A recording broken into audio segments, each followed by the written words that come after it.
everyone, and welcome to this week's edition of the Oaks Countdown. Nicole, Russo, and Dan Illman joining you with the latest on the road to the Kentucky Oaks. Here's a quick refresher of the points leaderboard toward the Philly Classic.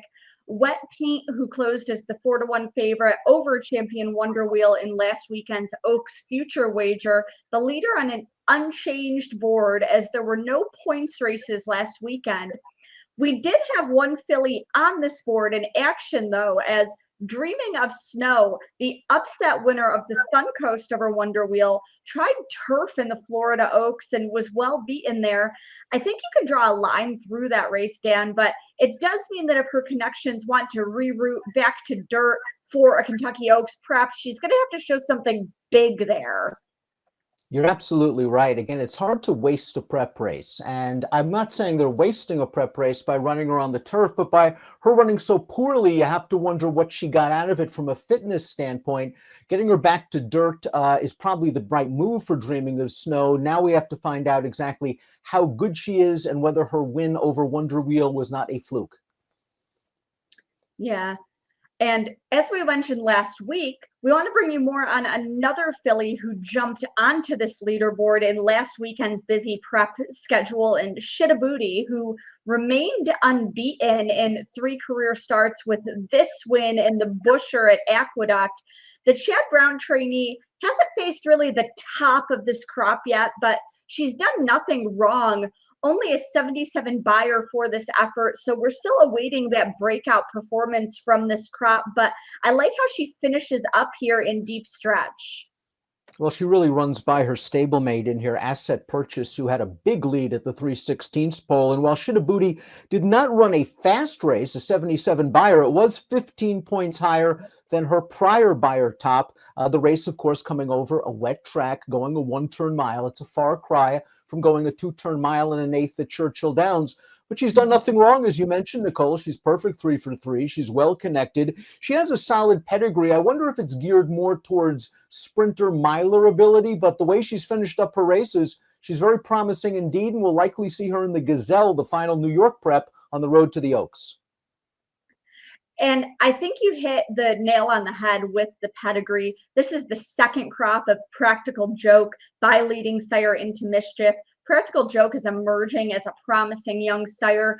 He was a multiple grade 1 winner at 7 furlongs, a mile. So I do kind of want to see this filly go longer. As you pointed out, she hasn't yet gone longer than the 1-turn mile configuration at Aqueduct.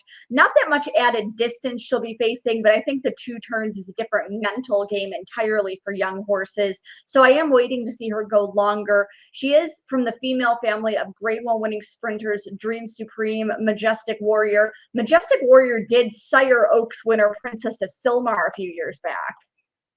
No, there's a lot of quality and class in this pedigree, and deep in the pedigree, you'll find a little bit of stamina, but you mentioned the names, mostly sprinters, milers. But again, the way this filly has closed in her last few races, very, very impressive indeed. The Busher, an interesting race as a prep for the Gazelle and, of course, a prep for the Kentucky Oaks, in that you're slowly getting these horses to stretch out in distance. I was a little bit interested in Asset Purchase's performance. She did kind of blow that big lead, but she was also involved on the pace. And the 3rd place finisher, even Capella, was making her first start on dirt. And talk about a route-oriented pedigree. She's a half-sister to millionaire Bonnie South. Yeah, Bonnie South, who made some noise on the Oaks Trail just a couple years back. And as we keep pointing out, this is still a wide open class. We have yet to see somebody pop up and run just kind of that breakout race as a 3-year-old. Still plenty of room for fillies to take a step forward with time for a final prep before the Oaks. So if you're looking for somebody like Wonder Wheel to get back to their 2-year-old form, or looking for one of these fillies like the ones you mentioned who have been running 2nd, 3rd, there's still time for them to do that. There's still time for somebody to step up as we continue on this path to the Oaks.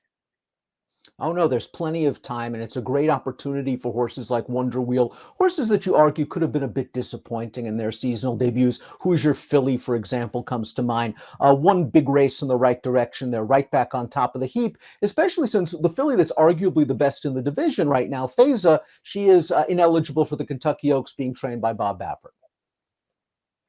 Yeah, and speaking of Hoosier Philly, looking ahead, we have a quiet weekend coming up with no Oaks points races, but then things really start to kick into high gear.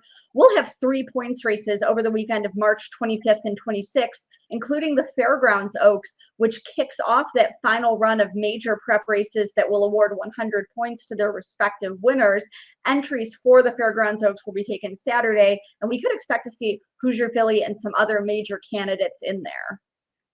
I would expect Pretty Mischievous, Hoosier Philly, the Alley's Look. Some of the top fillies down at the fairgrounds are going to probably likely show up in that race. And I think there's strength in the division in the New Orleans-based 3-year-old filly prep. Really keep an eye on that race. Well, as we said, entries for that race will be taken this Saturday, so we'll be able to bring you the field as well as all of the latest updates next week as we see you here on DRFTV for the Oaks Countdown.